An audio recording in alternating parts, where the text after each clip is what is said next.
This video is brought to you in part by Manscaped. Manscaped has everything you need for a great gift, be it for a white elephant party, friend, family member, partner, or maybe for yourself. They of course have their iconic Lawnmower 4.0 with its skin-safe technology that helps reduce nicks, but they do more than just shave your balls. They have a whole lot of other items as well, including the Shears 2.0, their full kit for nail care with scissors, clippers, tweezers, and a file for the traveling man, as well as their new Preserve Cologne, which has a nice, breezy, woodsy smell, and their answer to the loofah, the body buffer. And if you want to go all in, you're not going to find a better deal than their Platinum Package 4.0, which features the Lawnmower 4.0, their Weed Whacker ear and nose hair trimmer, the 2-in-1 shampoo and conditioner, body wash, deodorant, the Crop Preserver ball deodorant, the Crop Reviver ball spray, the Magic Mat, and they also include the Shed travel bag and the Manscaped boxers. I have been using all of this stuff during and since the last time they sponsored the channel, and I can personally vouch for everything I just listed. This is a game changer and a must if you care about your downstairs, trust me. And to make things even easier, you can get 20% off and free shipping with the code APOLOGIST at manscaped.com. We'll have a link in the description, and thank you again to Manscaped, and let's get on with it.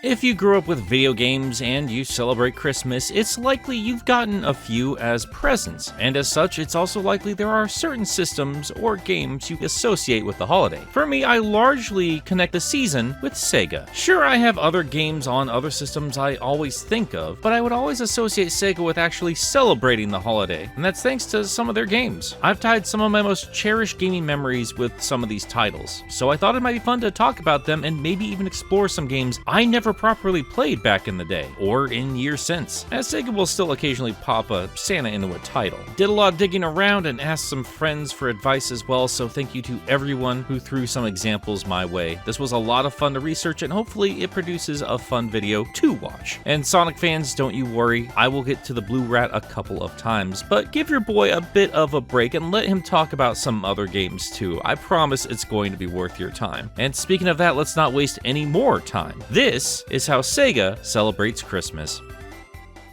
First game we are talking about isn't a Sega property, but it is a Genesis exclusive, World of Illusion starring Mickey Mouse and Donald Duck. Disney rocked the hell out of the 16-bit generation, and their Mickey run on the iconic Sega console is well remembered for good reason. Beautifully animated, solid controls, they're just a good time. And in World's case, it's a solid co-op experience. For the Christmas level, it takes place later on where Donald and Mickey are shrunk down and run around all over Christmas decorations in a room with an alarming amount of trees. Won't be the last time we run around in an overgrown room in this video. But yeah, this short little jaunt has you hopping all over ornaments, presents, the whole shebang. It's a wonderfully unique setting in a wonderful little game. But let's move on to something a little more synonymous with Sega, ToeJam Earl. This top-down early roguelike has you running around collecting presents, so it only made sense that you would also run into Santa Funk. You gotta sneak up to him to get his presents though, otherwise he's gonna jetpack off. That's about it in terms of Christmas theming in the first game, but he would show back up in ToeJam Earl 3 on the original Xbox, in cutscenes explaining challenges in the snowy zone. They call me Santa Funk. Ho, ho, ho. I got 3 hoes. And there is a whole level called Santa's Workshop where you can spot the jetpacking boy himself. But this level looks like any other snow level in the game, but hey, all of them are filled with elves and presents, so yeah, about a fifth of this whole game has a good old Christmas vibe. He does show up one more time in the 4th game, but since Sega had zero involvement with that, we're just gonna move on. Truth be told, this entire series has been on my backlog since the 90s, so hopefully we can give them a deeper dive someday. But for now, let's move on to the Saturn. Couldn't make a list like this without talking about Christmas nights, could I? The quintessential video game Christmas celebration for any Sega fan, and I'd argue any video game fan. I've already talked extensively about this darling demo in last year's Christmas video, so we aren't going to spend much time detailing anything here. The condensed explanation, this is a demo of Nights into Dreams with a Christmas reskin that goes hard with the extras. There's a reason I spent an entire video talking about this single demo disc. It's that special. Most folks have their traditional Christmas movies they watch every year, but for me it just isn't Christmas until I've rolled through Spring Valley a few times. And to this day, I still don't know why they didn't call this reskin Winter Valley. But hey, I didn't come here without some new surprises, as data miners in the Knights community have dug up some interesting things, including the ability to access the only other level in the demo, Frozen Bell, which also had a bit of a Christmas makeover. I wasn't aware of that until I watched Digi Valentine's recent video, where I also learned that Sonic is also playable here too. I know this might not seem like like much, but I'm very excited to check this out for myself. And if you want more info, I highly recommend you check out Digi's video. It's a great watch. I'll have a link in the description. On top of that, I recently noticed that Andreas Scholl has been recreating Sonic into Dreams, and it looks absolutely stunning. So far, all we have are these amazing videos that are available on Andreas's YouTube page, again, link in the description, but I reached out and Andreas told me that the plan is to have something playable for the public by holiday of 2023, and I cannot wait for next Christmas. But yeah, how about that? This weird little demo has some very talented fans keeping it in the conversation. But we have more presents to unwrap, so let's keep going. While Christmas Nights is the standout seasonal Saturn experience, the system also had an entire game based around the holiday. Don't get too excited, the term game is used very loosely here. This is Father Christmas, based off the beloved classic tale from British author Raymond Briggs. It even features the animated movie, chunked off into clips, as one of the options. As far as the game's concerned, it's basically just Santa asking you some random questions about the world. Yeah, it's just edutainment stuff. This is a multimedia disc. Might sound like a weird concept since we didn't get anything like that over here in the West, but over in Japan, CD-based consoles were sometimes treated like PCs. Outside of games, they would also produce screensavers or edutainment discs like this. People were excited about this new format, and who can blame them? Might as well get the most out of your system. What's weird about Father Christmas is that it's exclusive to the Saturn, even though the original story is a follow-up to the author's other famous title, The Snowman, which itself got a multimedia disc exclusive to the PlayStation and released on the same day. Stranger still, the credits reveal an entirely English-named team. This has led many to believe that this was based off a PC game, which, yeah, when you look at it, that makes perfect sense, but I haven't found a hint of that existing anywhere. If you have, let me know. But outside of that, yeah, I've said everything interesting there is to say about this boring little game, so let's keep going. サンタさん来るかな？来るかな？あ、サンタさん！わーい！サンタさん、ラジコンちょうだい！私ぬいぐるみ！ちょうだいちょうだい！うわー！はあ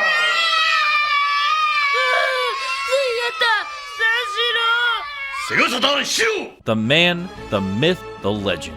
For those unfamiliar, Segata was something of a Sega mascot during the Saturn era in Japan, played by beloved Japanese actor Hiroshi Fujioka, famous for his role as the first Kamen Rider protagonist. This was the Kevin Butler of the Sega brand. But where Kevin had sass, Sanshiro kicked ass. A martial artist who trained with a giant Sega Saturn and ran around beating the living crap out of anybody he could to tell them that they must play Sega Saturn, and damn it, it worked. The Saturn is the best-selling Sega system in Japan, and I'm laying all the credit at the feet of this beautiful bully. If Sega had just sent him around the world beating the crap out of everybody, we'd all still be playing our Saturns today. And of course, he got his own game for the system. It's not great, just a bunch of mini-games, but it has its charm. And a Christmas-themed challenge, where Sanshiro dresses like Santa and violently chucks presents at chimneys while blasting through the sky, avoiding houses, birds, and other obstacles. It's a straightforward objective, but it's obnoxiously difficult. But what you see is what you get. Just wanted to talk about this glorious character and his weird little game for a minute.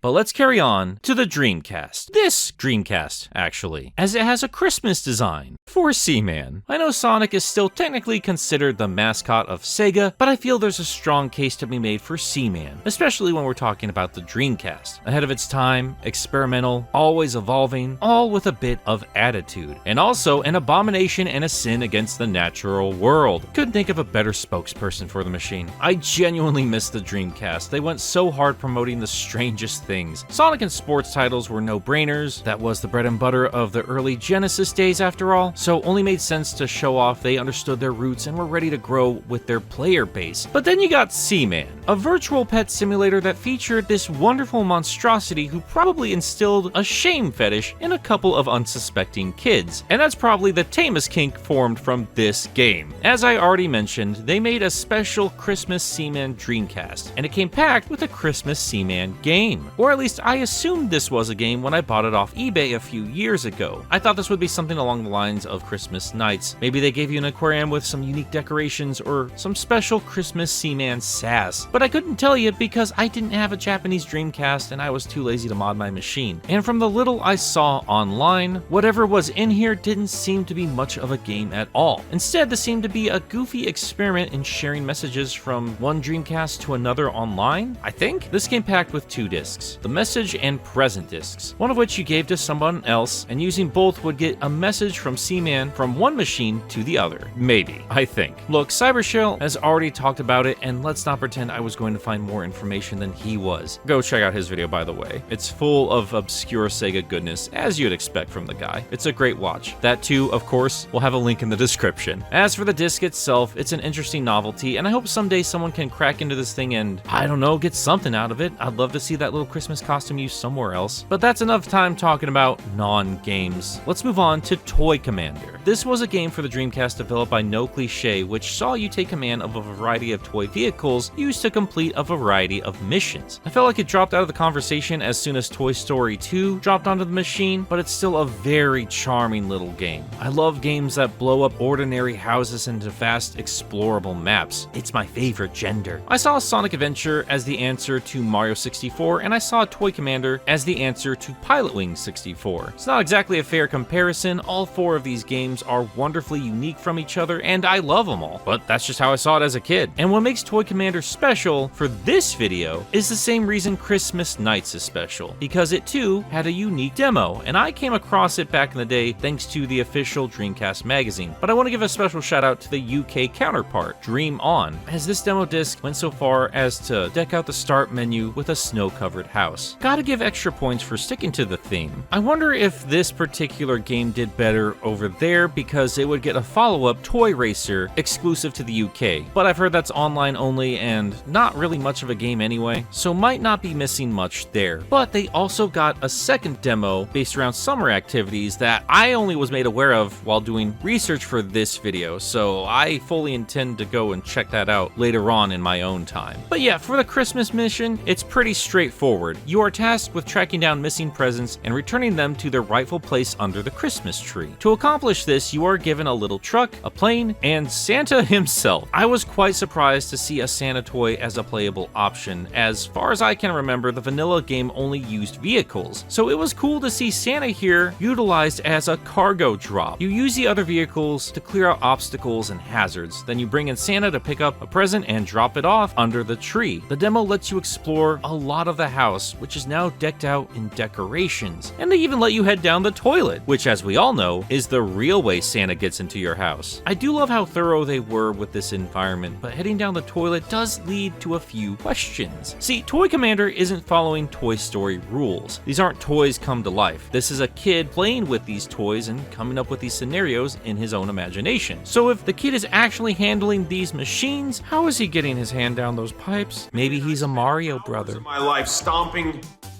Koopas. And you also have to ask yourself, how'd that present end up down there? Why is it down there? You just gonna put a poo-covered gift under the tree? And once you collect all of them, they reveal themselves to be a Dreamcast with a VMU, pair of controllers, and a copy of the game. Someone flushed one of those elements down the toilet. What are you trying to tell us about your product, Sega? I love Toy Commander, and I was so excited to come across this demo when I was younger. I need to make this a yearly playthrough alongside Christmas Nights. I love these unique demos so much. Requires the perfect amount of time to just play through, relax, and move on with your day. Just enough to get you into that merry mood. It also makes me wonder if there are other unique demos out there. That would be a fun video topic. If you have any suggestions, leave them in the comments. I am genuinely curious about that subject. But hey, that's all I gotta say about Toy Commander for now. Let's move on to Blue Stinger, a game I never played back during the launch of the Dreamcast. I heard it was bad. Heard it was a Resident Evil clone clone, and I didn't like those games, and those were apparently good, so why would I play a worse version of that? And worst of all, it apparently takes place on Dinosaur Island, and yet it doesn't feature a single thunder lizard. That was the nail in the coffin for me. You can't just tease me with dinosaurs. You put a name like that on something, you set up expectations. Jurassic Park wasn't that blatant with their island names, and that still featured dinosaurs. Now, all these things I had heard turned out to be true.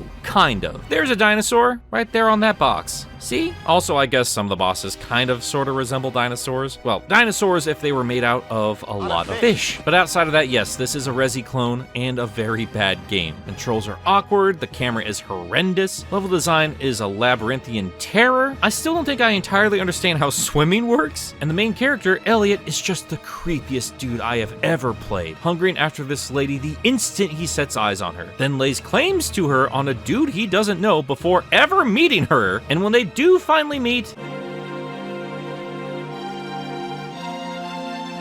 I knew it. She's perfect.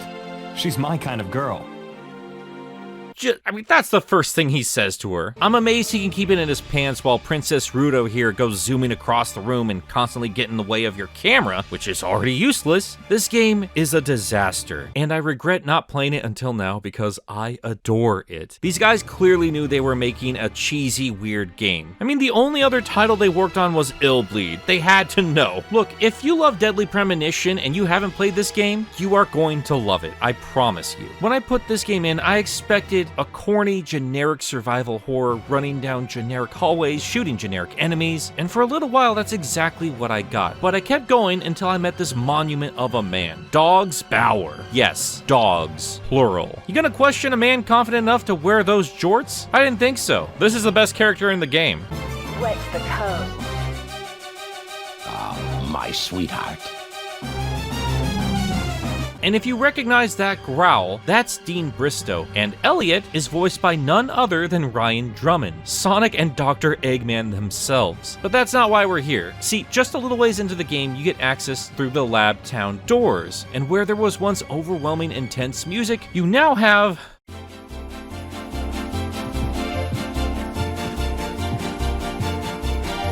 overwhelmingly intense Christmas music. Just take this in. Take all of this glorious sight in. Mutated corpses with extra arms shambling after you as you run down streets plastered with glaring neon signs, showing random Christmas crap while this joyous music track plays over and over, and you know what? I don't care in the slightest. This track is a jam. And don't think this is a quick little jaunt. No. You're going to be spending a healthy amount of the early game in this shopping center, running through tight corridors lined with food, toys, mega drives, adult magazines. This place has it all. Even blatant cameos of characters from that weird pen game. You have to track down and collect all 4 stickers of these horrible, horrible creatures, which are far more terrifying than the zombies, and it'll grant you access to the VIP shop on the 2nd floor, where, with just a little bit of coin farming, you can completely max out on health upgrades, healing items, and weapons. Seriously, there's no reason you will ever have to worry about resource management, all thanks to this ridiculous Christmas area. It completely negates any tension or challenge. I'll be honest, I didn't get too much further into the game just because it is a bit of a headache to control and I was running out of time for this video, but I fully intend to come back to this. I'm sure there are more Christmas things to talk about later on in the game because Blue Stinger never lets you forget that you are here during the holiday season, and honestly, it just adds a unique flair to what would have been an otherwise bland environment. This game is clearly not taking itself seriously, and I am along for this ride. God bless this mess, and God bless us, everyone. Let's talk about the other launch game starring Ryan Drummond and Dean Bristow, Sonic Adventure. And no, I'm not going to bother explaining the game. Goodness knows I'll be talking about it plenty eventually. But for the topic pertaining to this video, back in 1998 and in 99, Sega would drop some fun Christmas themes for the game. There's not much to it, just some Christmas trees dotted around Station Square. But each one you approach will kick off one of a few different Christmas jingles and leave you with a festive message, including the infamous 2 lovers playing playing Sonic Adventure on a holy night. Yes, noted 2-player game, Sonic Adventure. It really helps sets the mood. I mean, if you don't have Unknown from ME on your special Playtime Spotify list, then what are you even doing? Sonic Adventure and chill. Actually, now that I think about it, there is a Sonic show on Netflix, isn't there? Shout out to the commenter who said Netflix and chili dogs on my Sonic Prime video. I need to go pin that. That is a brilliant joke. But yeah, that's all there really is to this DLC. I was sorta hoping they would have decorated that little Knights Easter egg to match the Christmas Knights version, which, yeah, is getting a bit greedy, but that would have been cool. They at least pulled a toy commander and gave you a present in the sewers. They did go out of their way to completely change up the trees for the 1999 holiday season, decorating them with chows and Sonic, and playing Knights music instead of those goofy little jingles from the previous year. It's not much, but they did a surprising amount of DLC to really help keep the square feeling lively, which was incredibly cool back in those days. Made your Dreamcast feel alive, and made this feel like a real breathing world in its own little ways. And you can still access all of this stuff yourself thanks to the amazing modding community who have put all of this together in the Sonic Adventure mod installer, which, like everything else I've mentioned so far, will be in the description. Shout out to the incredible people who put this all together. I never would have experienced this otherwise. We do of course have the recently released Santa costume in Frontiers, which takes a lot of notes from Sonic Adventure. Kinda wish they kept the horny trees, but we can't win them all. And we do have a plethora of wintry Sonic levels, but none of them really have a Christmas vibe. Closest we get is the music of the Saturn version of Sonic 3D Blast, and of course the animated Sonic Christmas Blast, and a plethora of promotional art, which is where that Santa costume came from for Frontiers, and that recently released Advent Calendar, which I adore. I love this wintry version of Green Hill. Sega, if you're gonna keep bringing this level back, then at least make it festive. This is great. I'm sure there are ROM hacks or other sorts of things we could look at pertaining to Christmas Sonic, but that's for another time, because we cannot leave the Dreamcast without talking about its most ambitious game, Shenmue. Ridiculously detailed and unique for its day. I only played it for the first time for this video, and yeah, I gotta admit it's a bit of a chore, but I cannot deny its charm. The game wants you to take things slow and really soak up this world, as things do change as the days carry on, with the in-game town taking on a more festive feel as December 15th rolls around. From that date on till Christmas, shops will be adorned with decorations, and of course, who could forget Santa? Happy to remind you of all the shopping you can be doing, and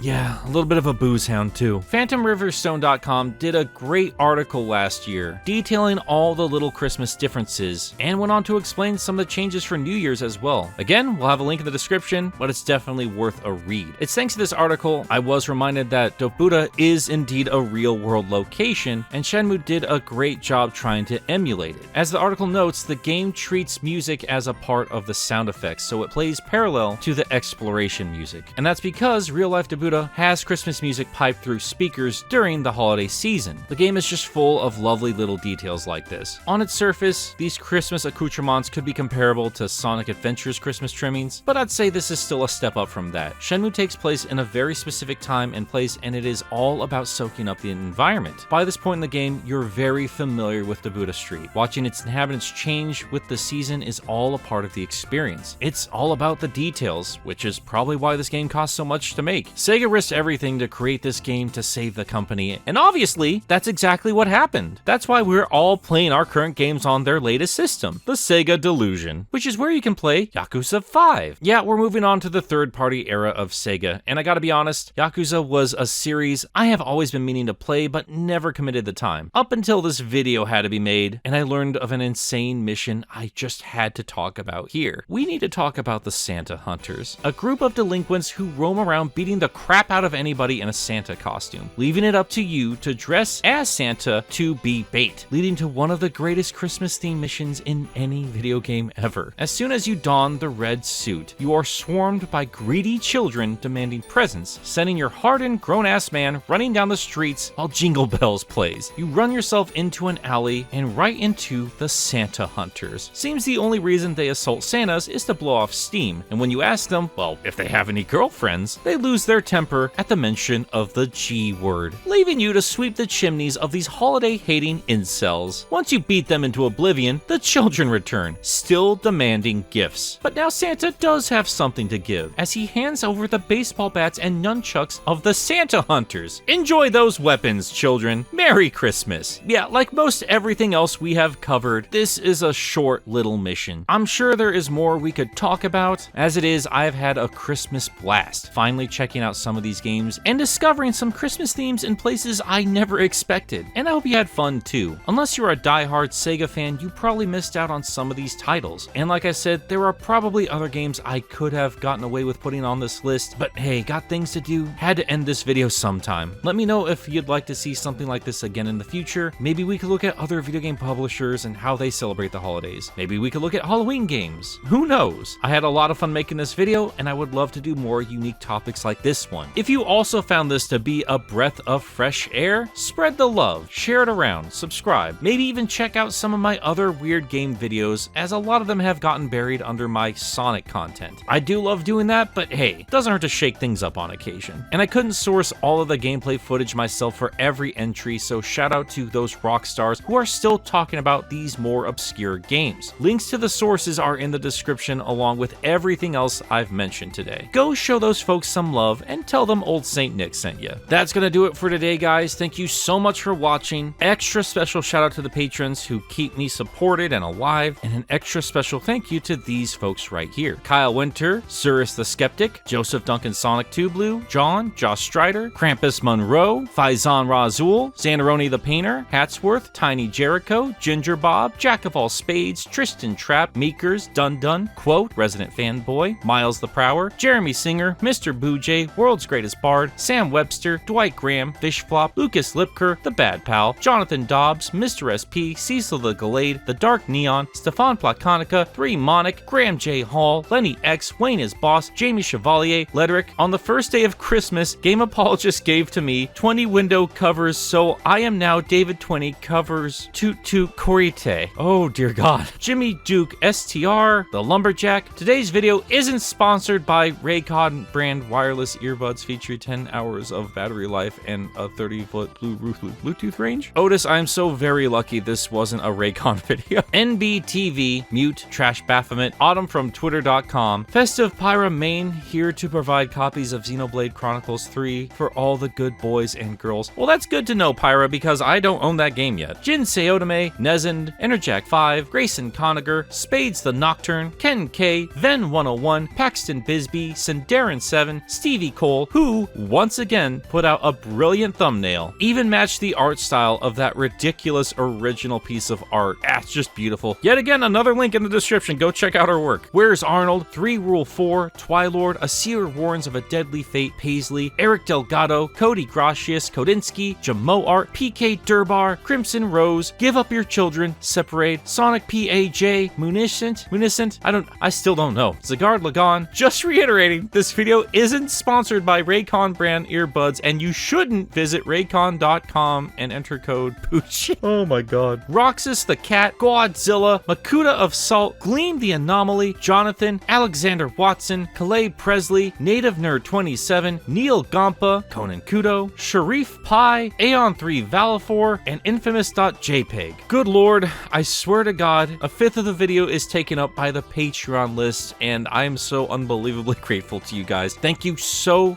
much for your support. Couldn't ask for a better Christmas gift, and I hope you have a Merry Christmas, Happy Holidays, whatever you celebrate, or if you don't celebrate anything at all, I hope you have a great day. But until next time, toot toot, Santa's little helpers.